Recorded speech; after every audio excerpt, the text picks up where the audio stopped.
Julle kan die Bybel weer saam met my oopmaak by Jakobus hoofstuk 4. Jakobus hoofstuk 4.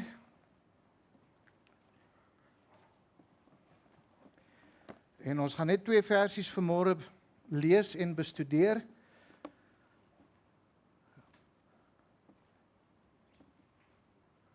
En dit is vanmôre wat ons na gaan kyk is dan hierdie gedagte van om te oordeel of om nie te oordeel nie. Om te oordeel of om nie te oordeel nie. Ons lees net daardie 2 versies, Jakobus hoofstuk 4 vers 11 en 12. Broeders, moenie van mekaar kwaad spreek nie. Die wat kwaad spreek van sy broeder en sy broeder oordeel, spreek kwaad van die wet en oordeel die wet. En as jy die wet oordeel, is jy nie 'n dader van die wet nie, maar 'n regter. Een is die wetgewer, hy wat mag het om te red en te verderf. Maar jy, wie is jy wat 'n ander oordeel? Nou, ek het so 20 jaar gelede met 'n dametjie gewerk wat baie erg aan baie erge dwelms verslaaf was. En dit was regtig my begeerte om net hierdie dametjie te help, en ek begin toe met haar te praat, en ek begin haar net te vra, nou waar dit alles begin, hoe het jy gekom waar jy nou is, met die gedagte van, ek wou net gehad het, sy moet sien, sy moet self insien, dat haar lewe val uit mekaar uit, omdat sy nie vir God erkenning gegee het in haar lewe nie. En haar gesindheid was dadelik gewees, no judging, en sy wou nie verder praat nie. Nou ek wonder of dit al met jou gebeur het. Iemand vra jou miskien oor homoseksualiteit, is dit reg of is dit verkeerd in hierdie tyd waarin ons in lewe? En jy sê eenvoudig net wat die Bybel sê, 1 Korintiërs 6 vers 9 en 10 en Romeine 1 vers 26 en 27. En dadelik kom die antwoord, ons mag nie oordeel nie, wie is jy om te oordeel? Nog erger, ek wonder of dit dalk al met jou gebeur het, dat jy die evangelie aan iemand verkondig, en die ware evangelie praat ons oor sonde. Ons kan nie sonde wegsteek nie, ons almal het sonde, en die oomblik as jy 'n persoon dan konfronteer dat ons sondaars is, dan kom die antwoord dadelik, ons kan nie mense oordeel nie. Ons is almal het sonde, ons almal is sondaars. Ja, reg, ons is almal sondaars. Jy sien, die moderne kerk het hierdie gesindheid ingeneem, moenie oordeel nie. Om te oordeel word vandag gesien as die ergste sonde wat 'n mens kan doen. En die redenasie is dat die selfgeregtigde, hoogmoedige mense oordeel ander mense. En hulle sal baie vinnig vir jou sê, dit staan in die Bybel geskrywe, en as jy hulle vra, waar in die Bybel, dan weet hulle nie. Maar dit staan in Matteus 7 vers 1, wat hulle aanhaal, sonder dat hulle weet wat regtig daar staan. Want is dit reg? Leer die Bybel vir ons dat ons moet nie ander mense oordeel nie? En is dit al wat hierdie teks vandag vir ons leer, wat Jakobus vir ons leer? En die antwoord is nee. Want die algemene fout word gemaak om 'n vers buite sy konteks te vat, en dit dan te gebruik om jou eie opinie te staaf. En as vers 11, Jakobus 4 vers 11, as vers 11 op sy eie gestaan het, dan sou dit beteken dat niemand mag oordeel nie. Maar hy staan nie op sy eie nie. En daarom, soos wat ons baie maal sê, konteks is belangrik. Die konteks van die hele brief wat Jakobus skryf, moet in ag geneem word wanneer 'n mens elke gedeelte, elke vers bestudeer. Jy kan nie een vers uit sy konteks uithaal en sê jy mag nie oordeel nie. Jy sien, hierdie probleem het die moderne kerk oorweldig in die tyd waarin ons in lewe vandag. En die redenasie is, as jy sonde in iemand anderste uitwys, dan is jy skynheilig. Jy mag nie oordeel nie. En Christene word gesien as skynheilige mense wat oordeel. Nou vroeër jare was die teksvers wat die wêreld van ongelowiges aan vasgehou het, was Johannes 3 vers 16, want so lief het God die wêreld gehad, nê? God is net liefde, en God gaan nie vir mense in die hel laat val nie, of beland nie, of wat ook al, God is liefde. Maar vandag is die teksvers waar die ongeredde wêreld aan vashou, moenie oordeel nie, Matteus 7 vers 1. Ek wil weer die vraag vra vanmôre, is dit wat Christus gesê het in Matteus 7 vers 1, jy mag nie oordeel nie? Kom ons blaai soontoe. As julle net hier die Bybelstaaf wil oopmaak by Matteus 7 vers 1.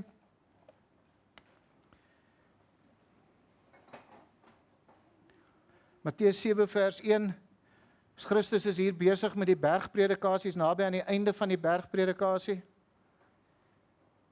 En hy sê, moenie oordeel nie, sodat julle nie geoordeel word nie.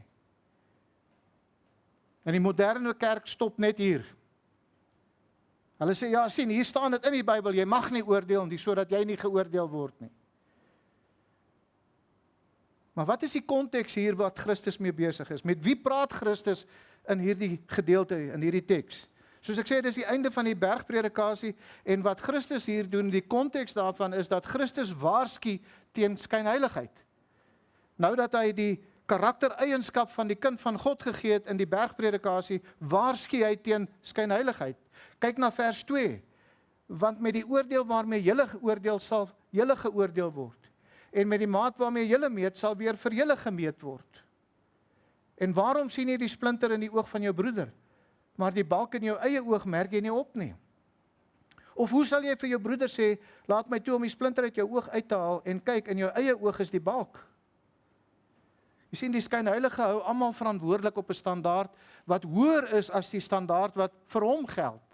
Want hy is gewoonlik buite die wet, die skynheilige. Die wet is nie vir hom van toepassing nie, en almal, dit is van toepassing op almal anderste. En daarom sê Christus in hierdie teks, die konteks hier is, dat Christus sê, die standaard wat jy jou medemens aan verantwoordelik gaan hou, gaan die standaard wees waaraan God jou verantwoordelik gaan hou. Jy's nie onder die wet nie, jy's nie onder die wet uit nie. Die skynheilige plaas homself bo die wet, en die wet geld nie vir hom nie, maar dit geld vir almal anderste. En dit is wat Christus aanspreek in hierdie teks. Die konteks van Matteus 7 is nie dat hulle nie moet oordeel nie.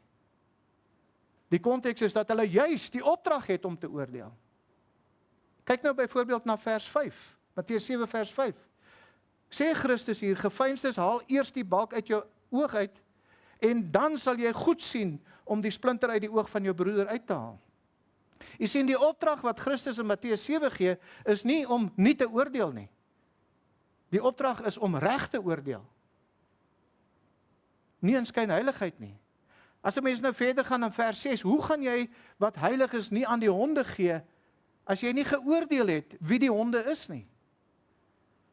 Hoe gaan jy weet wie die varke is, as jy nie oordeel om te weet wie die varke is nie? Jy sien, Paulus spreek ook hierdie probleem aan.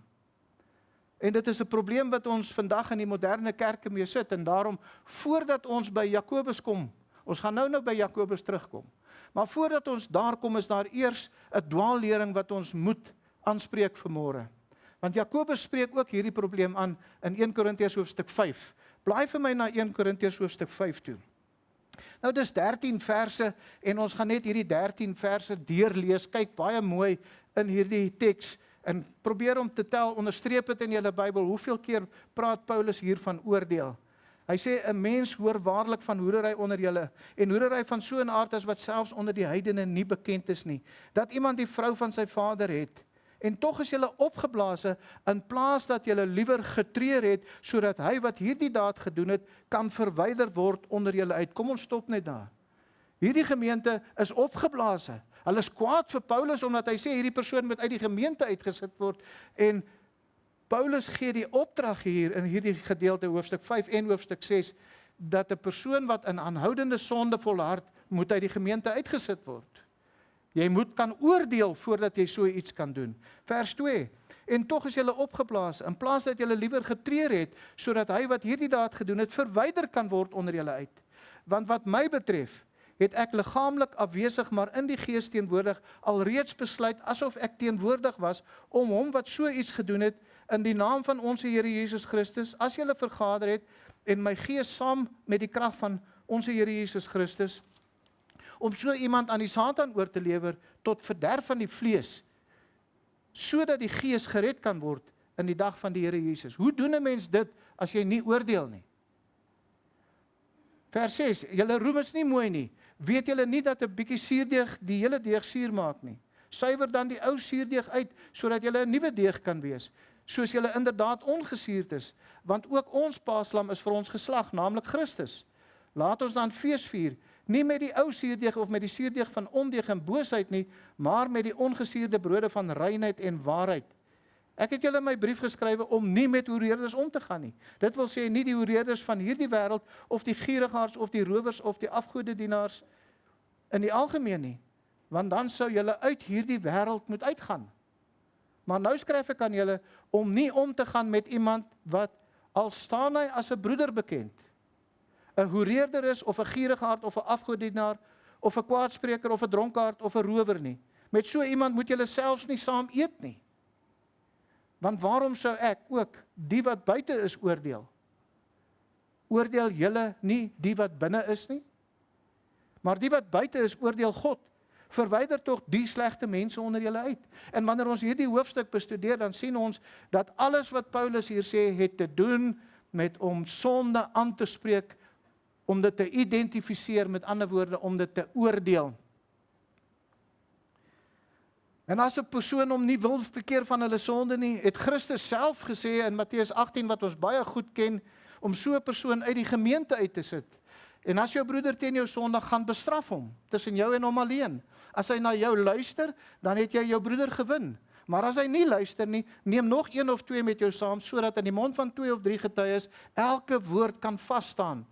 En as hy na hulle nie luister nie, sê dit aan die gemeente, en as hy na die gemeente ook nie luister nie, laat hom vir jou wees soos die heiden en die tollenaar. Jy sien, die opdrag aan die kerk is juis om te oordeel. Nie net wat vals is nie, maar ook wat sondige dade en sondige gesindhede en sondige woorde is. Paulus sê byvoorbeeld aan Timoteus in 1 Timoteus 5 vers 20, bestraf die wat sondig in die teenwoordigheid van almal, sodat ook die ander kan vrees. Hoe gaan jy iemand straf sonder om hom te oordeel? Paulus sê byvoorbeeld ook vir ons in 1 Korintiërs 11, wat ons baie maal gewoonlik lees wanneer ons die nagmaal herdenk. En wat Paulus vir ons sê, elke keer as ons die nagmaal gebruik, moet ons onsself oordeel. En wat is daardie oordeel wat ons onsself moet oordeel? Ons moet vir onsself die vraag afvra voordat ons die nagmaal herdenk. Glo ek in die kruis van die Here Jesus Christus? Glo ek dat hy in my plek gesterf het? Glo ek dat ek vergewe is van my sonde deur die kruiswerk wat Christus gedoen het?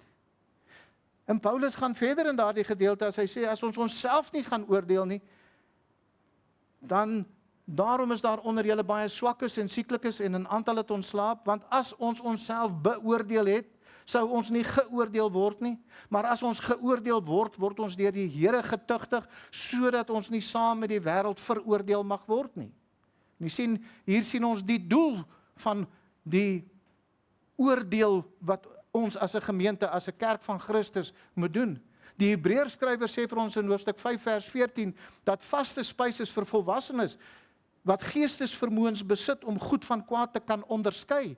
En hier is die woordjie onderskeie is om 'n skeiding te kan maak, om te sien wat goed is en wat sleg is, wat reg is en wat verkeerd is. En die opdrag is juis, Christene moet juis die hele tyd onderskei en oordeel of iets reg is of dit verkeerd is, en of dit goed is en of dit sleg is. Paulus skryf aan die gemeente in Thessalonika in 1 Tessalonisense 5 vers 14, as hy sê, en ons versoek julle broeders, vermaan die onordelik is. Nou die woordjie vermaan hier in die konteks is om te waarsku. En wat Paulus daar sê, is hy sê, waarsku die onordelik is, waarsku hulle wat teen die stroom opgaan, hulle wat verkeerd wandel. Nou hoe gaan jy waarsku sonder om te oordeel? As die kerk die opdrag gekry het om mekaar te waarsku en te bestraf en selfs uit die gemeente uit te sit, wat bedoel dan Jakobus as hy sê, moenie van mekaar kwaad spreek nie, want dan oordeel jy. Jakobus sê vir ons in vers 11 en 12, moenie jou broeder oordeel nie. Jy oordeel die wet. En as jy die wet oordeel, is jy 'n regter. Wie is jy wat oordeel? 4 keer wat die woord oordeel in hierdie 2 verse gebruik word. En hierdie woordjie oordeel, of beoordeel, of veroordeel in Afrikaans, is dit 'n bietjie moeiliker as in Engels, want dit alles beteken to judge. Dit kan wees om 'n persoon to judge a person, of dit kan beteken om te oordeel tussen 2 dinge, reg of verkeerd. om daardie onderskeid te kan maak of iets reg is en of dit verkeerd is. En die woord om kwaad te praat wat hy hier gebruik, beteken om iets slegs van iemand te sê. Dit is om hulle te beskinder of hulle te beswadder. En hier is die fout wat mense maak. Hulle lees hierdie vers en hulle sê, sien, jy mag nie oordeel nie. En hulle stop ook weer net hier. Hulle lees nie verder nie. Want Jakobus gaan ook verder in vers 11 en hy sê, die wat kwaad spreek van sy broeder en sy broeder oordeel, spreek kwaad van die wet en oordeel die wet. En dan sê hy dat as jy die wet oordeel, is jy nie 'n dader van die wet nie, maar 'n regter van die wet. En dan in vers 12 sê hy, een is die wetgewer. Hy wat die mag het om te red en te verderf. Maar jy, wie is jy wat 'n ander oordeel? En die vraag wat ons moet vra as ons na hierdie gedeelte kyk, sê Jakobus ons mag glad nie oordeel nie. Is dit wat Jakobus in hierdie teks vir ons sê, dat jy mag geensins 'n oordeel vel nie? En daarom dan die tema vandag, om te oordeel of nie te oordeel nie. Moet ons oordeel of moet ons nou nie oordeel nie? Jakobus sê nie, jy mag nie oordeel nie. Maar Jakobus waarsku om nie jou eie onbybelse standaarde op te stel en daarvolgens te oordeel nie. Ek gaan dit nou vir 'n bietjie prakties verduidelik. Die mense aan wie Jakobus hier skryf, het nie God se standaard in die gemeente voorgehou nie. Wat het hulle gedoen? Hulle het self besluit wat reg en verkeerd is, want onthou dis die konteks van die hele brief, onthou die konteks van Jakobus, hierdie mense wou almal leermeesters wees, almal wou leraars wees, almal wou sê wat moet gebeur en wat moet nie gebeur nie. En omdat hulle dit gedoen het, het hulle op die ou ende by God se woord kom byvoeg. Hulle het meer gesê as wat God gesê het. En wanneer mense nie daardie standaarde wat hulle dan gegee het, gevolg het nie, het hulle daardie mense beskinder en hulle beledig asof hulle dan minder geestelik is. Hulle het besluit wat die Bybel leer, en as die mense nie hulle besluite gehoorsaam was nie, was daardie mense beledig as iemand wat nie aan God gehoorsaam was nie. En die probleem was dat hulle opinies gevorm het oor dinge wat nie 'n direkte opdrag in die Bybel is nie. En om dan almal wat nie hulle opinie wil gehoorsaam nie, om daardie mense dan te veroordeel en te beskinder en te beswadder. As God byvoorbeeld gesê het, hoerery is verkeerd, dan het hulle gesê om handjies vas te hou is sonde. Hulle het standaarde opgestel wat hoër is as die Bybelse standaarde. En ons sien dit in vers 12. Hulle het hulle self en hulle standaarde in die plek van God en sy Bybelse standaarde daar gestel, of aangestel dan ook. Jakobus sê vir ons vers 12, een is die wetgewer. Hy wat mag het om te red en te verderf. Maar jy, wie is jy wat 'n ander oordeel? Verstaan, daar is tye wat ons ander mense Bybels moet oordeel. Dis nie wat Jakobus hier leer nie. Daar is tye wanneer ons mense Bybels moet oordeel. Ons het dit reeds genoem, Matteus 18 vers 15 en 17.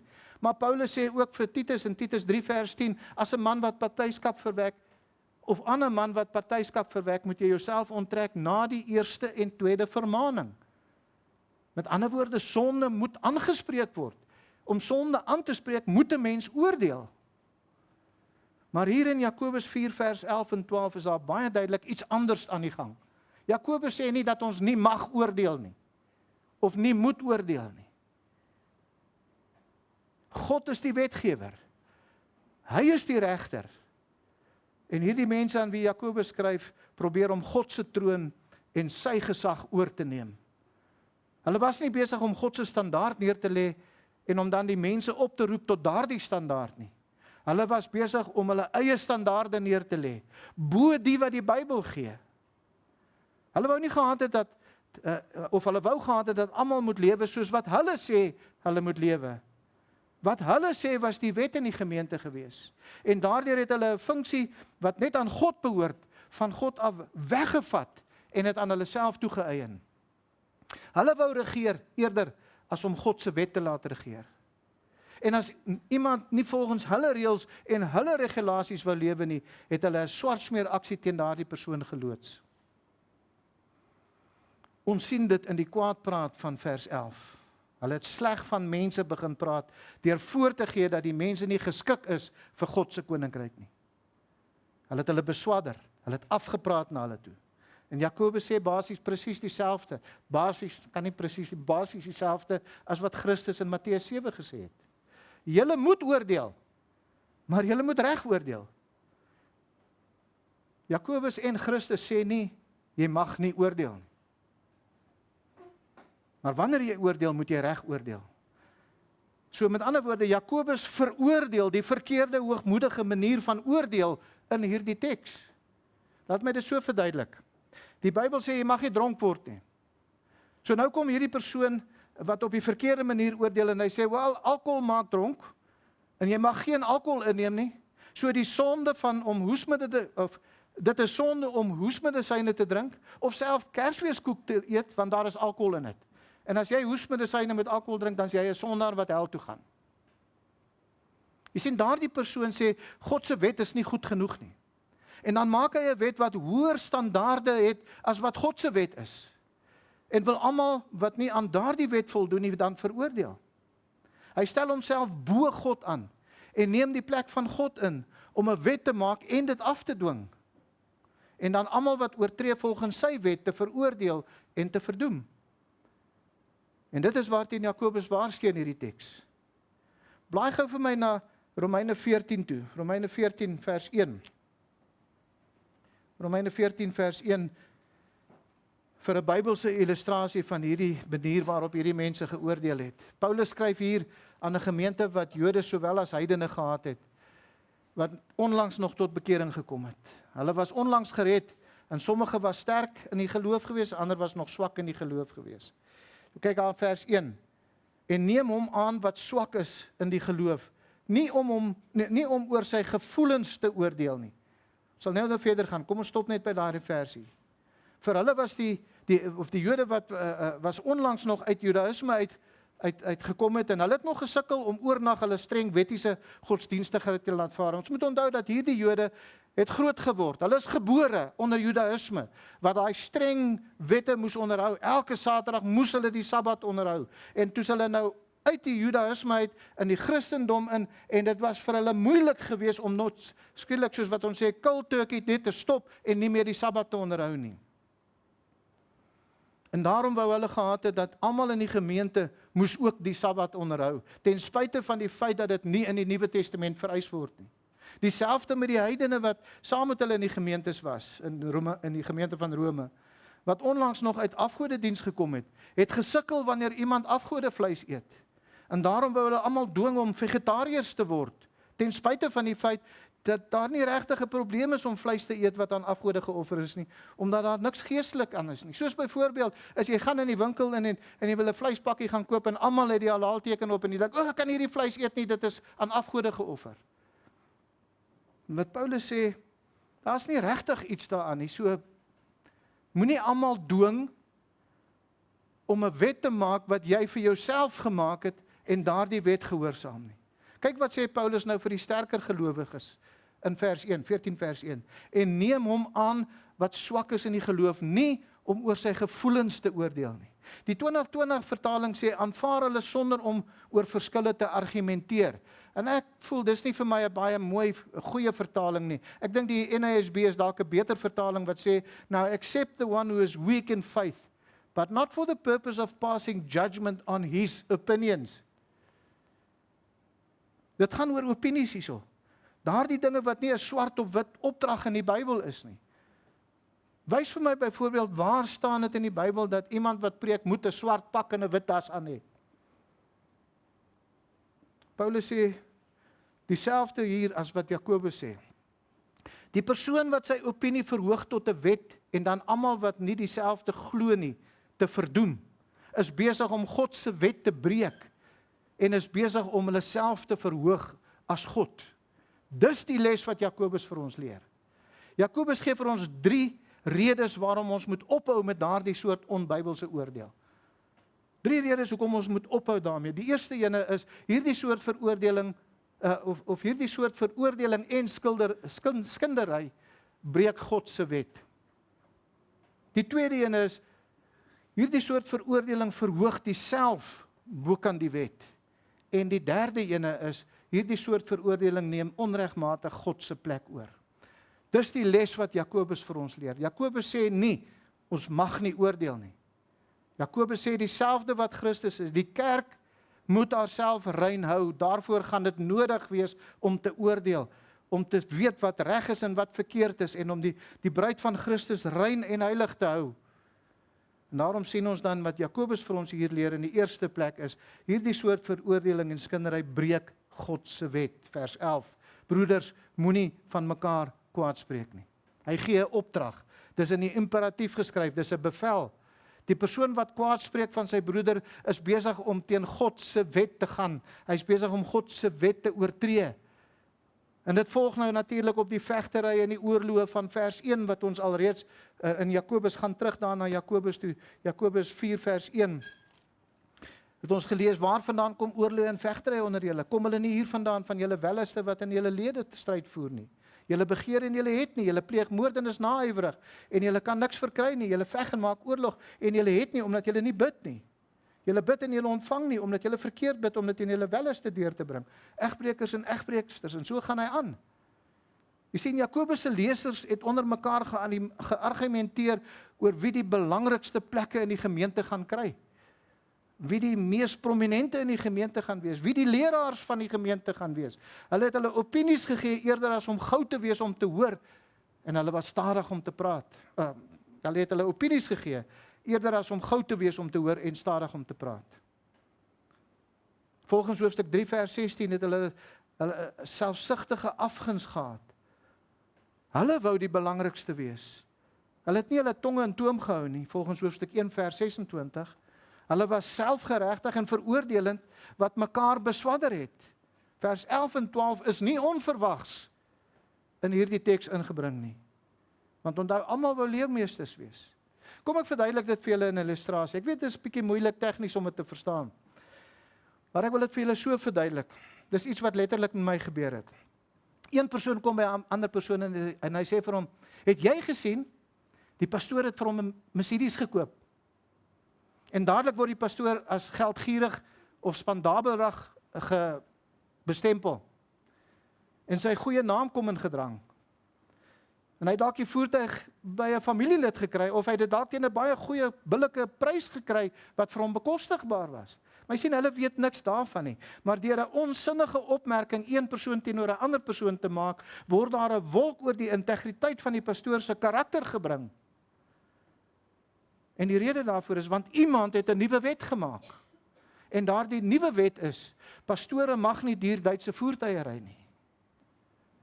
Jy sien, dit is die tipe wetmakery en karakterskending waarvan Jakobus hier praat.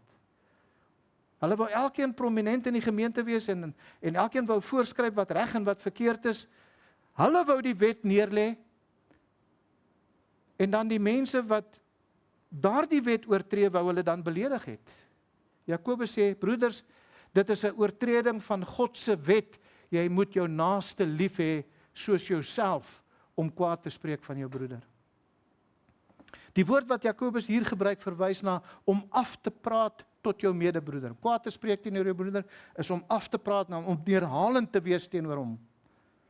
Maar kyk mooi in hierdie teks, hy sê van mekaar. Dit was nie 'n handjievol mense of een of twee ouens wat afgepraat het na die res van die mense. En hy sê van mekaar. En dit beteken almal in die gemeente was besig om onwaar stories van mekaar te verskry oor mekaar. Valse aantuigings oor mekaar en hulle was foutvinderig gewees op mekaar. Niks wat die ander persoon doen is goed genoeg nie. Dit het nie sy standaard of sy opinie bereik nie en daarom het sy opinie God se standaard geword. Nou ek het vanmôre baie geworstel. Wel, gister al het ek baie geworstel oor hierdie boodskap, want ek praat hoofsaaklik met myself vanmôre.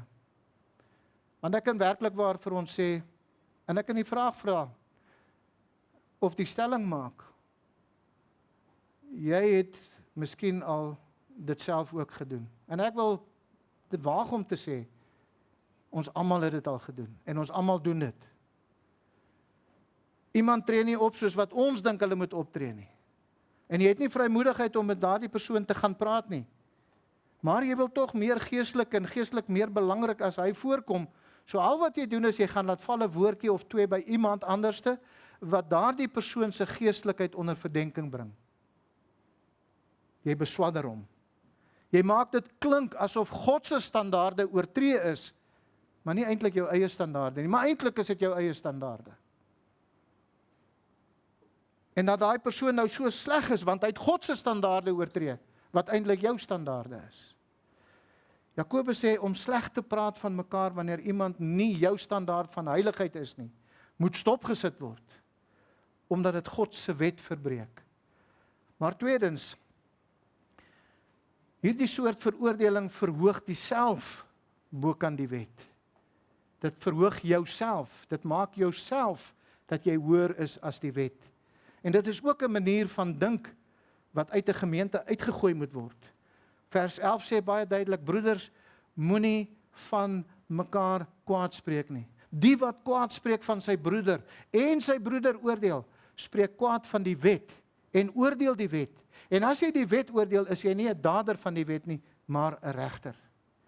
Sien, Jakobus gebruik die woord wet hier, nie verwysende na die 10 gebooie nie, maar dit verwys na God se bevele oor die algemeen. Dit verwys na wat God vir ons leer in sy woord. Wat God se woord is. Sy lesers het hulle self verhoog om 'n groter gesag as God se bevele in die skrif te wees. Hulle het effektief gesê, God se bevele is nie goed genoeg nie. Ons gaan dit vervang met ons bevele. Hulle standaarde, hulle bevele was beter as God se gewees in hulle eie oë. Miskien nie hardop nie, maar wanneer hulle ander mense veroordeel het, is dit presies wat hulle gedoen het. Hulle het probeer om ander mense se lewens te organiseer op wat hulle standaarde is, nie wat die Bybelse standaarde is nie. Byvoorbeeld, miskien het jy hierdie ene ook al gehoor, ek het al baie met dit te doen gehad. Mans moet met dasse en vrouens moet met rokke kerk toe kom. Waar staan dit in die Bybel? Wie het daardie wet gemaak? Jy sien, Jakobus waarsku byvoorbeeld teen mense wat van opinie is dat 'n sekere kleredrag maak jou meer heilig en daarom moet almal so aantrek. Ek praat nie van om uitspattig aan te trek nie. Nee, dis nie wat Jakobus hier te doen het mee nie. Maar as jy dan nou nie aantrek soos wat hierdie wet gemaak is, jy moet 'n langbroek, mans mag net langbroeke en vrouens mag nie langbroeke of mansklere aantrek nie, hulle moet net rokke aantrek. As jy daardie wet gemaak het, dan veroordeel jy die mense wat dit nie doen nie en jy beskinder hulle. Dit is om standaarde daar te stel wat nie God se standaarde is nie. Maar ons moet verstaan om die dwaallering net weer te onthou en dit te verwerp. As die Bybel 'n standaard daarstel, en dit is nie jou opinie of dit is jou opinie dat dit te eng is, en jy besluit, dis nie jou opinie nie, of jy besluit hierdie wet of hierdie standaard wat God se woord daarstel, is te eng, ons is moderne mense, ons is verlig, en jy besluit daarom om niks te doen of te sê in daardie situasie nie, is jy besig om God se standaard te verlaag tot jou standaard. Jy doen presies dieselfde in die teenoorgestelde. Jy is ook besig om jouself bo God en sy woord te stel. En dieselfde wanneer die Bybel 'n opdrag gee, geen oreerder sal in die koninkryk van God sien nie. En jy besluit dan, wanneer jy in so 'n situasie kom en jy sien so 'n persoon en jy besluit om nie te waarsku nie, is jy in werklikheid besig om te sondig. Want dit is 'n opdrag van God om te waarsku. Jy is besig om te sondig omdat jy jouself as 'n regter aangestel het en besluit het jy gaan nie waarsku nie, want God se wet is te eng. Kyk weer 'n keer na vers 11. Broeders, moenie van mekaar kwaad spreek nie. Die wat kwaad spreek van sy broeder en sy broeder oordeel, spreek kwaad van die wet en oordeel die wet. En as jy die wet oordeel, is jy nie 'n dader van die wet nie, maar 'n regter. Hierdie persoon sê dat die wet is nie goed genoeg nie. En dan maak hy sy eie wet. En hierdie persoon is nie 'n doener nie, hy is nie 'n dader van God se wet nie. Hy het homself as regter aangestel deur self te besluit wat reg en wat verkeerd moet wees. En nou, broers en susters, hier is waar die leiers van 'n gemeente se werk regtig moeilik word. Want onthou, hulle is die fokuspunt van 'n gemeente se bediening. Hulle is die fokuspunt van die heiligheid en die reinheid van die gemeente. Hulle moet die gemeente lei in God se standaard. En hulle moet oordeel. En hulle moet selfs bestraf. Matteus 18, iemand moet daardie besluit maak. En ons sê gewoonlik, the buck stops here. En kom ons wees eerlik met mekaar. Ons elkeen het 'n opinie, nie waar nie? Mense het 'n opinie oor hoe lank die boodskap moet wees. Hulle het 'n opinie oor wat mag gesê word en nie gesê mag word nie. Hulle het hulle reëls omtrent huisbesoek, watter kleur die pastoor se das moet wees en of hy 'n das moet dra of nie moet dra nie. Mense het 'n opinie oor watter liedere gesing moet word. Dis deel van die lewe. Almal het 'n opinie. Ek luister in die week na 'n gesprek op die radio toe ons op pad was iewers heen en die persoon, die omroeper het net 2 dinge gesê. Hy het 'n man se naam gesê en hy het gesê waarvoor hy aangestel was. Ek gaan nou nie politiek praat nie, so hy het net daai 2 stellinge gemaak en daar was soveel mense wat ingebel het of boodskappe gestuur het, soveel opinies was daar gewees oor daardie stelling. En ons moet verstaan, ons het almal opinies. Dis deel van die lewe. Elkeen van ons het 'n opinie van wat ons dink die Bybel leer. Baie maal het hulle daardie opinie opgemaak vanuit kennis wat hulle oor die Bybel het, maar nie kennis van die Bybel nie. En dis hoekom dit gevaarlik is om baie maal net te praat oor die Bybel en nie diep in te delf en 'n Bybelstudie te gaan doen om self te kan verstaan wat dit is wat die Bybel leer nie. Jy sien, mense wat gewoonlik sulke opinies maak is, hulle het nog nie en is nie in staat om 'n in diepte studie van die Bybel te maak nie, maar tog het hulle nog opinies. En op een of ander stadium word daardie opinie wat die Bybel leer, of op een of ander stadium word hulle opinie dan wat die Bybel werklik leer. En as daardie opinie nie gevolg word nie, dan is dit in hulle oë teen die Bybel. Hulle is besig om God se wet te oortree wat eintlik hulle wet is. Nou ons sal dalk nie dit sê nie, maar dit is wat ons dink. En ons almal doen dit. Jy sien, daar is wel 'n regte oordeel, ons moet dit verstaan. As die Bybel 'n duidelike vers gee dat die gemeente iets op 'n sekere manier moet doen, dan moet hulle dit so doen.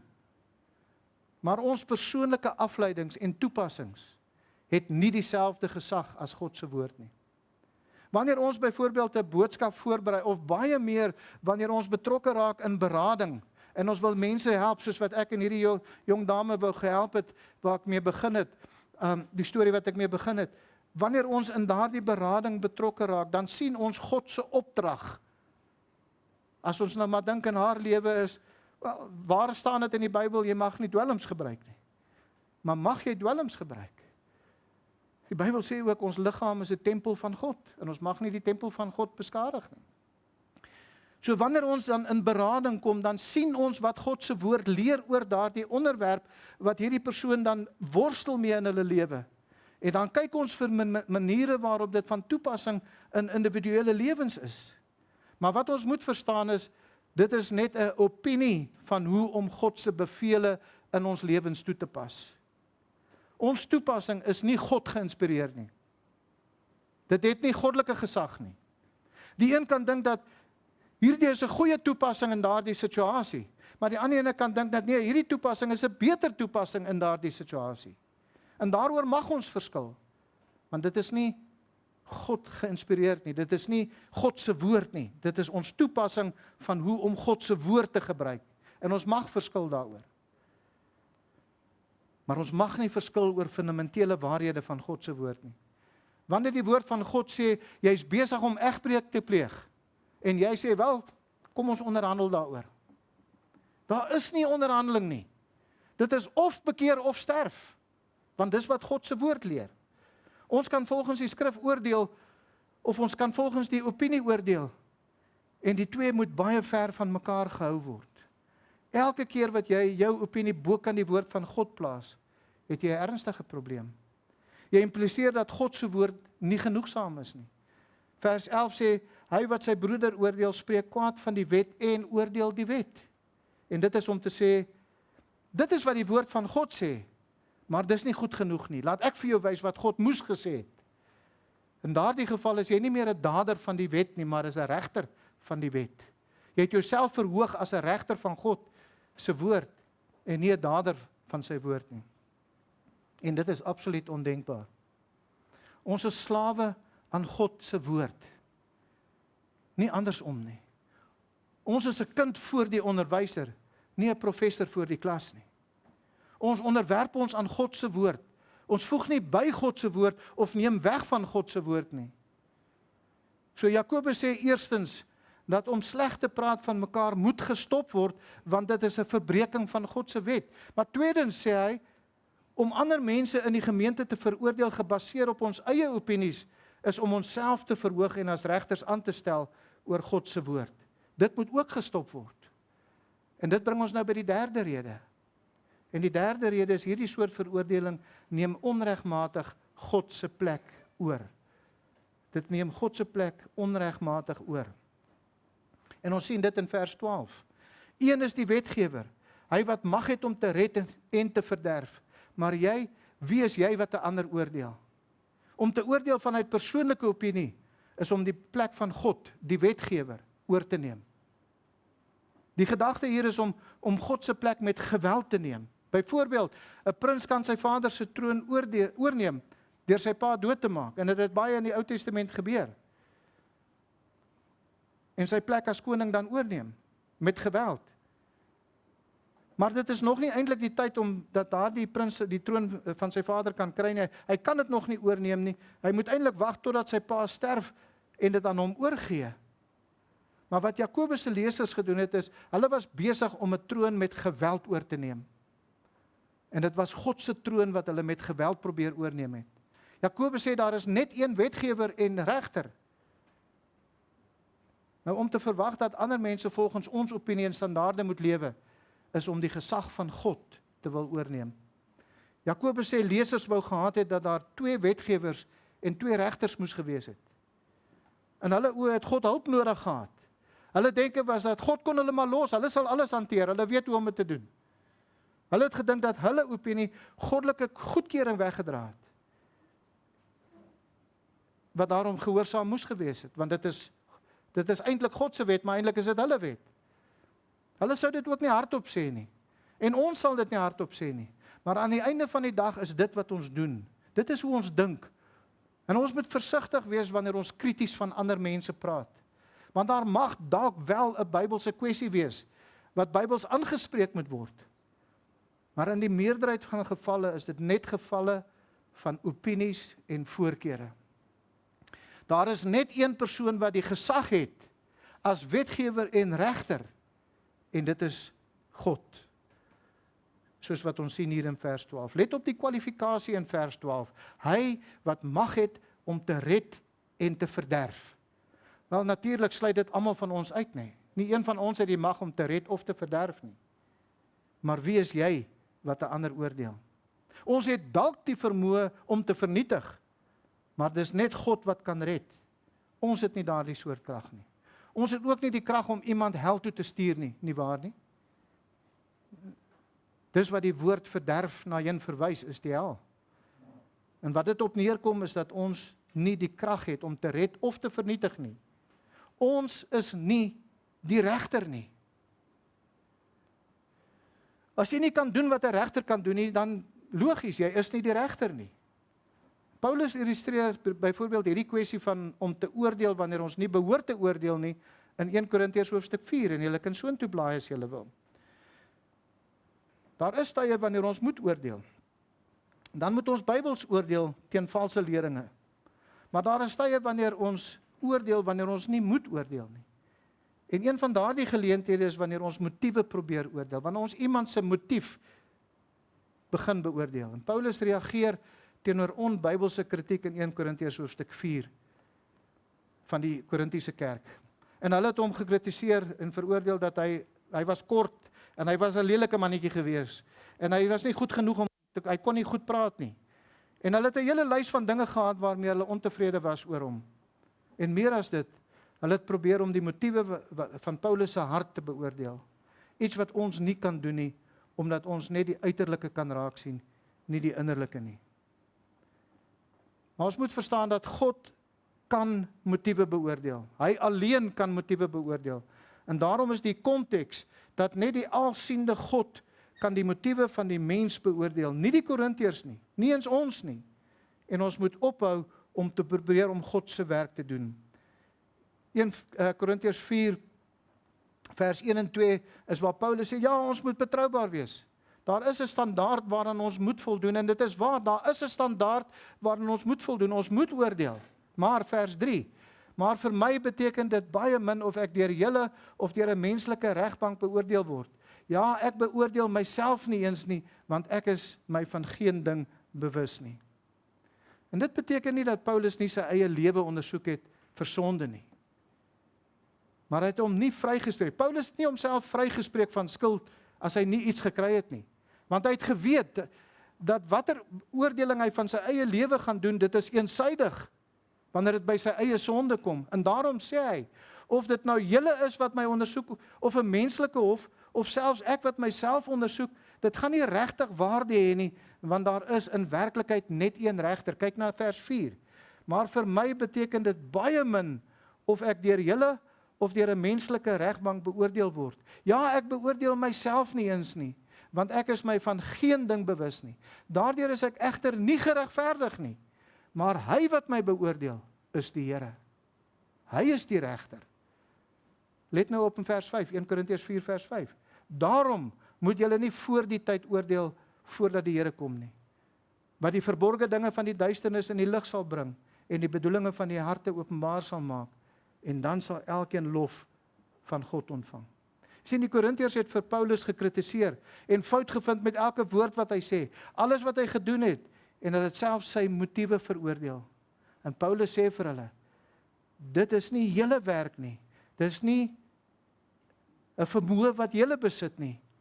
Julle kan nie iemand anders se hart insien nie, of in iemand anders se hart insien nie. Christus is die Here van die gemeente. Christus is die regter. En wanneer hy terugkom, sal hy almal van ons se optrede openbaar maak, en hy sal ons motiewe by elkeen van daardie dade sit. So dink daaraan. 'n Goeie daad wat ek en jy doen vir 'n slegte motief, gaan eendag oopgevlek word. Ons kan dalk 'n goeie ding doen, maar vanuit 'n slegte motief uit. En eendag wanneer Christus kom, gaan hy dit oopvlek. En dan sal ons weet tussen reg en verkeerd. So Paulus sê, as dit Christus se werk is, dan is julle veroordeling vanuit julle opinie 'n bietjie uit plek uit. Dit is om die gesag van Christus oor te neem. En dit is presies wat Jakobus op neerkom in hierdie 2 verse wat ons vandag bestudeer. Daar is net een wetgewer en een regter. En 1 Korintiërs 4 sê vir ons wie daardie regter is. Dit is Christus. Nou soms kom daar onenigheid omdat een persoon 'n ander se motiewe wil oordeel. Nou ek het 'n illustrasie hierso, maar ek het vanoggend nou daar gesit en toe ons nou so gedink het, my vrou staan daar ver van my af en ek staan nie, en ek wonder hoeveel mense dink, hulle het weer 'n fight gehad op pad kerk toe vanmôre. Terwyl die werklike rede eintlik, jy sien, hulle het ons motiewe beoordeel. Terwyl die werklike rede is net, daar's mense wat agter ons sit. Ons is gewoond daaraan. As ons by 'n gemeente kom, dan sit die Zekvelds voor ons. En dan moet jy so kyk om op die bord of om die prediker te sien, dan wil jy net vir hom sê, lig net jou elmboog, dat ek onderdeur kan sien. En dit is hoekom ons uitmekaar uitgestaan het wanneer ons sing. Daar's mense agter ons wat ons, julle kan sien, ons kan so maklik mense se motiewe beoordeel. En dan dink ons, dis wat hulle bedoel, dis wat hulle sê, terwyl dit glad nie so is nie. Jy sien, daardie persoon neem nou die plek van God in, want dit is net God en dan die persoon homself, sy gees, wat weet wat in sy hart is, soos wat ons lees in 1 Korintiërs 2 vers 11. Wanneer ons ander mense se motiewe wil beoordeel, dan skop ons God van sy troon af, en ons klim self op sy troon, om te oordeel hoekom 'n ander persoon gedoen het wat hulle doen. Daar's net een wetgewer en een regter, wat kan red of verdoem. Maar wie is jy wat ander oordeel? Letterlik in die Griek staan hier geskryf, jy sê, wie is jy om jou naaste te oordeel? En op hierdie stadium skreeu Jakobus, ons kan dit nou nie in die skrif sien nie, maar op hierdie stadium skreeu hy letterlik uit, wie dink jy is jy? Dis 'n sterk les. Dis 'n sterk oortuiging. En dis 'n sterk uitdaging. Maar die vraag is vanmôre, wat gaan ons doen? Wat gaan ons doen met die les wat ons hier uit Jakobus uit leer vanmôre? So ek gesê het, dis 'n les wat sny, dis 'n harde les, hy sny in my lewe. En ek glo hy sny in elkeen van ons se lewens. Wat gaan ons doen? Nommer 1, Christene moet oordeel, ons moet dit verstaan. Dis die regte, dis die opdrag, die gemeente moet haarself rein en heilig word. Die leiers is aangestel. Daar moet 'n gesonde oordeel wees. Ons moet valse leringe veroordeel op die standaard van God se woord.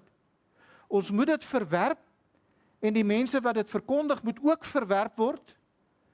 Want dis die soort veroordeling wat deur die Bybel beveel word. Dis 'n opdrag, dis iets wat ons moet doen. En as jy dit nie doen nie, dan doen jy sonde. Want dis 'n opdrag van God af dat die gemeente rein gehou moet word. Maar ons moet ook die dade en die woorde en die gesindhede van ander mense oordeel op die standaard van wat God sonde noem in sy woord. Ons kan nie ingee vir die moenie veroordeel mentaliteit van ons tyd vandag nie. As God alreeds sy oordeel op daardie optrede of daardie gesindheid of daardie woorde uitgespreek het, dan is dit die laaste woord. As God sê dit is sonde, dan is dit sonde.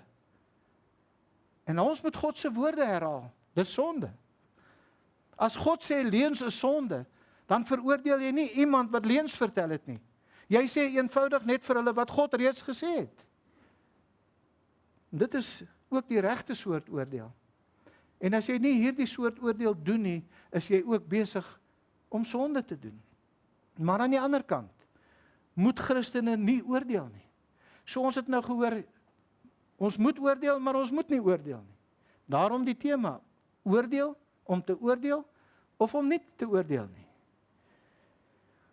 Ons moet nie ander mense in die gemeente veroordeel en sleg van hulle praat op die basis van ons persoonlike oortuigings en persoonlike standaarde en persoonlike opinies wat ons gevorm het nie. Een is die regter en dit is Christus Jesus. Hulle wat altyd mense op hulle opinie of hulle standaarde beoordeel, is gewoonlik mense wat nie vrede in hulle harte het nie. Mense wat opgewerk word wanneer hulle opinie en hulle standaarde nie gedoen word nie. Daardie mense het God van sy troon afgeskop en hulle het daar gaan sit om te oordeel.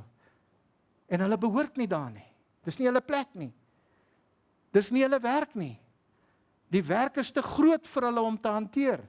Hulle kan dit nie doen nie. Hulle het nie die gesag om dit te doen nie en hulle het ook nie die insig om dit te doen nie. Daar is niks in hulle wat hulle kwalifiseer om daardie werk te kan doen nie. Wanneer ons onsself in God se plek sit, op sy troon gaan sit, is die druk van om daardie werk net eenvoudig te groot vir ons om te hanteer. En daarom sal ons nie vrede hê nie. Dit gaan te moeilik wees.